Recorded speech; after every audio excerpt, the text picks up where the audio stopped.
This question very obviously involves rates and unit conversion, and so this is a case where we're definitely going to want to show our work. Even though we can use the calculator, it's very easy to make mistakes here. So what I would start with is just writing the constant rate that we're given as a fraction. And any number can become a fraction if we wanted to, but this is especially important when we have these kind of combination rates, right? So 42 is the main number. That's the number of posters. And our other number, if we wanted to, we could always put any number over 1. But in this case, especially because we have 2 units kind of in 1, we want to have this fraction. So 42 posters in 1 minute.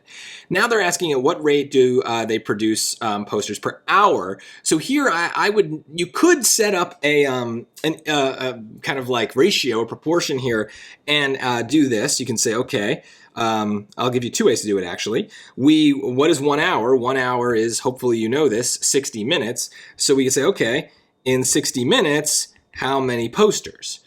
So now this would just be a cross multiply and divide situation, but because 1 times x is just x, it's basically just multiply, right? So we get 60 off of this side by multiplying, and now this side is just an x, and this other side here is 60 times 42, just using my regular old calculator for that, and that is 2,520, and that is the answer.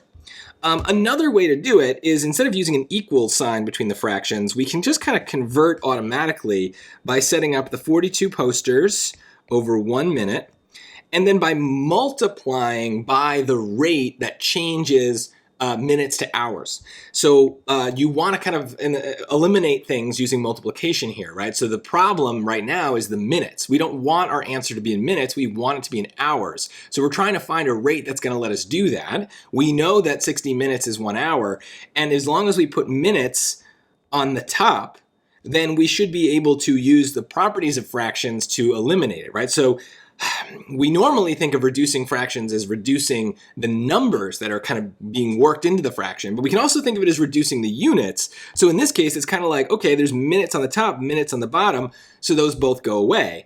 Now on the bottom now, all we have left is an hour, and it's 1. We still keep the number, so 1 times 1 is 1, so that's 1 hour on the bottom. And then on the top, look it's the 42 and the 60, and we would just do the same multiplication we did before. 42 times 60 is 2,520, and that's posters because that's the unit that's left on top. So we have these 2 different methods. Personally, I like the top method. I like setting up an equal sign.